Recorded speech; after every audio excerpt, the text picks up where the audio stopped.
دو قسم کے پیار کرنے والے ہیں اہل بیت سے۔ ایک نے اہل بیت کی شہادت کو تماشا بنا دیا، وہ کہتے ہیں یکم محرم سے پہلے ناچ گانا دیکھو، تماشا کرو، موج کرو، 10 یکم محرم سے 10 محرم تک بس مسلمان ہو جاؤ اور چوک میں کھڑے ہو کے امام حسین کی شہادت کا تماشا بناؤ۔ ایک شخص سے میں نے پوچھا تو وہاں کیوں گیا تھا؟ کہنے لگا میں تو تماشا دیکھنے گیا تھا۔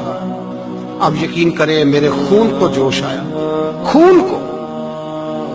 میں نے کہا یار انہوں نے امام حسین کی شہادت کو تماشا بنایا، تو تماشبین بن گیا، سمجھ نہیں رہے قوم یہ کوئی تماشا ہے؟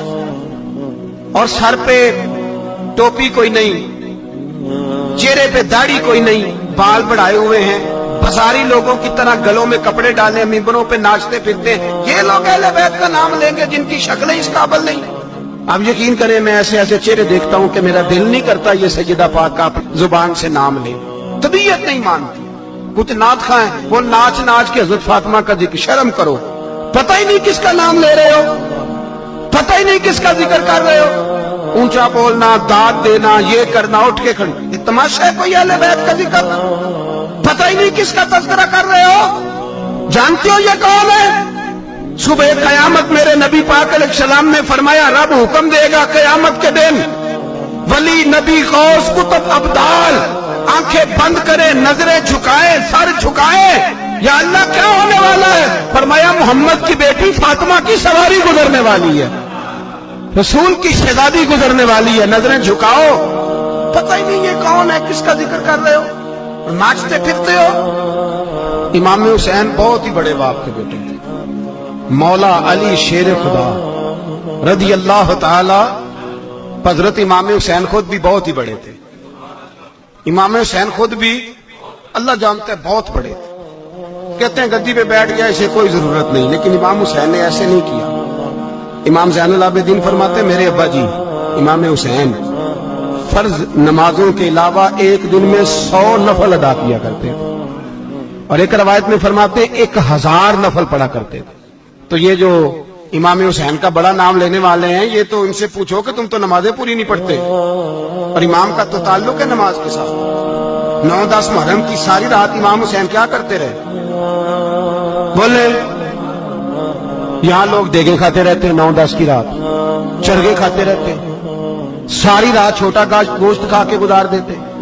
امام حسین رضی اللہ تعالیٰ عنہ بھائی اللہ تو مانا ہوا تھا، حسین پہ سب سے زیادہ راضی تھا میرا رب، لیکن امام علی مقام نے 9-10 کی ساری رات کا اللہ مجھ سے راضی ہو جا۔ بھیجتے ہیں فرقہ واریت پر، امت کو تباہ کرتے ہیں وہ لوگ جو فرقہ واریت پیدا کرتے ہیں۔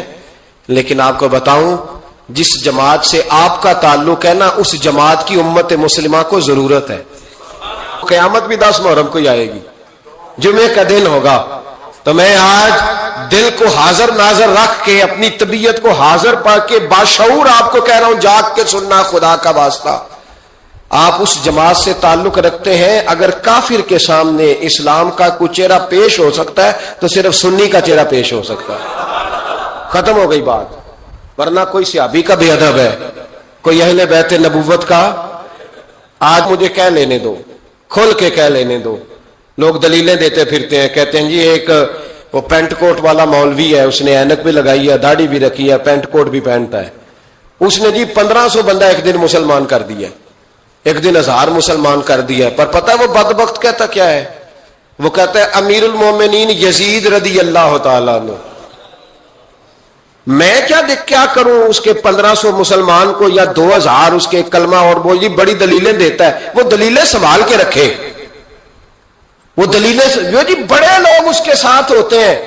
تو کربلا کے موقع پر زیادہ لوگ یزید کے ساتھ تھے، زیادہ لوگ، ہم کثرت کے قائل نہیں، ہم حق کے قائل ہیں۔ ہم اب چھوڑ دو بات، دلائل کی طرف آؤ۔ عجیب تماشا ہے۔ اور ایک مولوی صاحب اس کی حمایت کر رہے تھے، کہتے نہیں بندہ ٹھیک ہے، وہ بھول گیا تھا، اصل میں قصور عبید اللہ ابن زیاد کا تھا، اصل میں غلطی عمر بن سعد کی تھی، تو یزید کو زیادہ الزام نہیں دینا چاہیے۔ میں نے کہا بڑی تمہاری قریبی رشتہ داری ہے یزید کے ساتھ، تو اللہ سے دعا کیوں نہیں مانگتے کہ تمہارا حشر یزید کے ساتھ کرے؟ مانگنی چاہیے نا دعا کیا خیال ہے آپ کا؟ ہم الحمدللہ جمعے والے دن مسجد میں بیٹھ کے دعا کرتے ہیں، یا اللہ ہمارا حشر امام حسین کے غلاموں میں کرنا. تو بھی کرنا جرت کر، جرت ہماری جرت دیکھ. ہم یہ نہیں کہتے ان کے ساتھ کر، ہم کہتے ہیں یا اللہ ہمارا حشر ان کے. ہماری جرت دیکھو، ہم ان کے غلاموں میں، قدموں میں، نوکروں میں بیٹھنے کو وہ دعا مانگ رہے ہیں، یا اللہ ہمارا ان کے غلاموں میں، غلاموں کے. تو بھی جرت کر دلیری، کر جرت کہ یا اللہ میرا حشر یزید کے ساتھ کر دلیری. اگر اتنا ہی اچھا تھا تو بے شرمو اتنا ظلم نہ کرو، اتنی زیادتی، اتنا ظلم نہ کرو، یہ ظلم ہے. امام حسین جمعے والے دن خطبہ پڑھنے لگے. جمعے سے پہلے امام حسین نے خطبہ پڑھا اور آپ نے ایک جملہ کہا جو ہمیشہ یاد رکھا جائے گا. آپ نے فرمایا یزید کو جا کے بتا دو کہ مجھ جیسا تجھ جیسے کی بیعت نہیں کر سکتا. او کیا فکرہ ہے امام علی مقام کا. فرمانے لگے مجھ جیسا تجھ جیسے کی بیعت. اور آپ فرمانے لگے بتاؤ اس وقت پوری دنیا میں کوئی نبی کا نواسا موجود ہے میرے سوا؟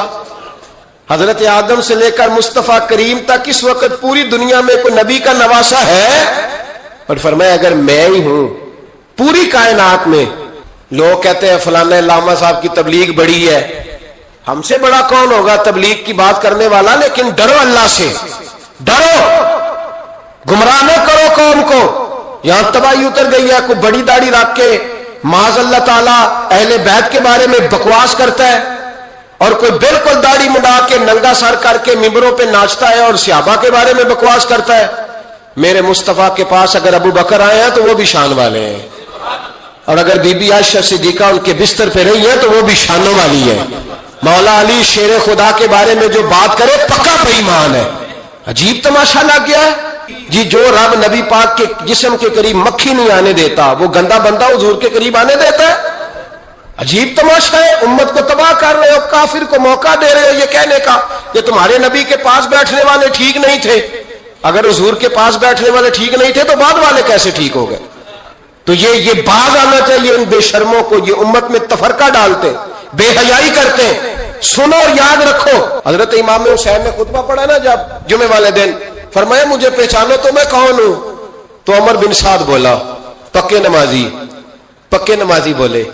عمر بن سعد کہنے لگا حسین جلدی کر ہمارا جمعہ لیٹ ہو رہا ہے. بلے ہو نمازیو، جلدی کر ہمارا.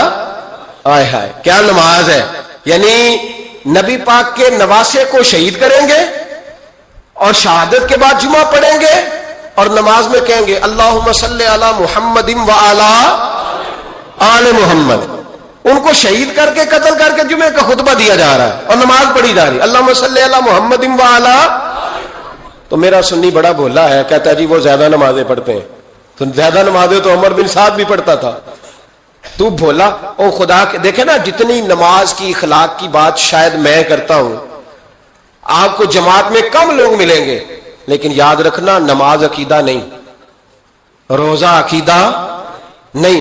عقیدہ حسین ہے، عقیدہ حسن ہے، عقیدہ علی ہے، عقیدہ عثمان غنی ہے، عقیدہ عمر فاروق ہے. میں اس شخص کو کیا کروں؟ مجھے اس شخص کی کیا ضرورت ہے جو ممبر پہ بیٹھ کے کہتا ہے حسین ابن علی باغی تھے؟ وہ شخص اس کی نماز روزہ حج زکات دیکھا جائے گا. آؤ قرآن مجید سورہ شورا آیت نمبر 23، گھر جا کے قرآن مجید کھولو، یہ والی آیتیں بھی پڑھا کرو، یہ والی بھی کھولا کرو. صحابہ جمع ہو کے نبی پاک کے پاس آئے، عرض کی یا رسول اللہ صلی اللہ علیہ وسلم آپ کے خرچے زیادہ ہیں، آمدن کا ذریعہ کوئی نہیں. جس طرح آج لوگ ہر پیر صاحب سے نہیں پوچھ رہے، علامہ صاحب سے، کہ آپ کام کوئی نہیں کرتے، کپڑے پھر بھی سفید پہنتے ہیں، کیا ذرائع آمدن ہے، پھر بھی آپ گاڑی میں گھومتے ہیں. ہمارا تو پروگرام تھا مولوی بھوکا مر جائے، پر اس کے پاس آتے ہیں تو یہ تازی چائے پلاتا ہے. کیا مطلب کس طرح کا رویہ ہے؟ صحابہ کے بار وہ یہ نہیں سوچتے تھے آتے کہاں، وہ کہتے تھے آگے بڑھ کے حصہ ڈالے. وہ سارے آگے بڑھے، کہا یا رسول اللہ صلی اللہ علیہ وسلم اخراجات زیادہ ہیں، ذرائع آمدن بظاہر کوئی نہیں، نذرانوں پہ اعتراض نہ کیا کرو. نذرانہ دینا نبی پاک کی سنت ہے، نذرانہ قبول کر لینا نبی پاک کی، بولو، حضور کی سنت ہے. تو صحابہ جمع ہو کے آئے، ایک جگہ پہ میٹنگ کی، کہا تھوڑے سے پیسے ہر مہینے پیش کریں گے. تو حضور سے بات کون کرے گا پیسوں کی؟ کہا ہم نے نہیں کرنی، نبی پاک کے چچا جناب عباس کریں گے۔ حضرت عباس رضی اللہ تعالیٰ عنہ کے ذمے لگایا گیا، جناب عباس آئے، حضرت عباس رضی اللہ تعالیٰ عنہ پیسے لے کے آئے، اور سیانے بندے تھے، انہوں نے بڑی سمجھداری والی عقل مندی والی بات چھیڑی۔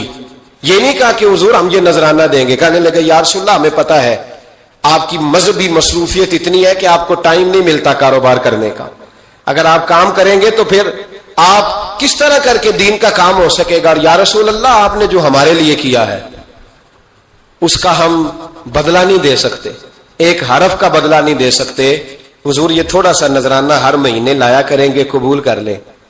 نبی پاک کے سامنے رکھا ہی تھا کہ اللہ کا قرآن بول پڑا، کا کل لا اسألکم علیہ اجرا، محبوب ان سے فرما دو کہ میں نے تمہارے لیے بڑی تکلیف سہی ہے، پر میں تم سے کوئی اجر نہیں مانگتا، تم سے کوئی اجر نہیں مانگتا، ہاں اگر تم نے کچھ کرنا ہے الا المودۃ فی القربى، تو میرے قریبیوں سے پیار کرتے رہنا، میری ختیجہ سے پیار کرنا، میری عائشہ کا ادب کرنا، میرے قریبیوں کا احترام کرنا۔ یا رسول اللہ ازواج تو گھر میں ہے ہی، قریبی کوئی اور بھی خاص ہے جس کا ادب کرنا ہے؟ تو نبی پاک نے فرمایا ہاں علی، فاطمہ، علی اور فاطمہ کی اولاد، فرمائے ان کا ادب کرتے رہنا، اس کا مطلب یہ ہوگا کہ تم نے میرے ساتھ بڑا ہی اچھا سلوک کیا ہے۔ کہا ان کا ادب کرنا، جناب علی، سیدہ فاطمہ، اور دونوں کی ان کا ادب کرنا فرائض دین۔ اہل بیت ہمارا ایمان ہے۔ 9-10 محرم کی درمیانی رات عمر بن سعد امام علی مقام کے خیمے میں آیا اور آ کے کہنے لگا حسین باتیں دو ہی ہیں، اب یزید اور عبید اللہ ابن زیاد اور دیگر کوئی اور بات سننے کو تیار نہیں ہوتے، دو ہی باتیں ہیں، یا آپ کو بیعت کرنی ہے یا جنگ کرنی ہے۔ تو امام علی مقام فرمانے لگے کہ مجھے ایک رات کی مہلت دے دو۔ حضرت عباس رضی اللہ تعالیٰ عنہ حاضر بارگاہ ہوئے تو امام علی مقام سے عرض کرنے لگے بھائی جان مجھے پتہ ہے سویرے آپ نے کیا فیصلہ کرنا ہے، آپ نے رات مہلت کیوں مانگی ہے، پتہ نہیں رات کیا کیا بدگمانیاں سوچیں گے۔ تو امام حسین فرمانے لگے عباس تیرا کیا خیال ہے، میں نے سوچنے کے لیے ٹائم لیا ہے۔ کہا نہیں مجھے کچھ بھی نہیں کرنا، نہ کچھ سوچنا ہے، فیصلہ بھی وہی ہے جس کا تجھے پتہ ہے، لیکن بھائی یہ آخری رات بچی ہے، کل حسین دنیا سے جائے گا، دل کرتا ہے کہ آج کی رات نہ میں رج رج کے اپنے رب کو سجدے کروں، میں جی بھر کے اس کی عبادت کروں، یہ پیشانی اس کے حضور ناز جھکے۔ او یار حسین ابن علی تو ایک رات باقاعدہ بچائیں کہ میں نے اللہ کے حضور حاضری دینی ہے، اور تو ساری راتیں ضائع کر دیتا ہے۔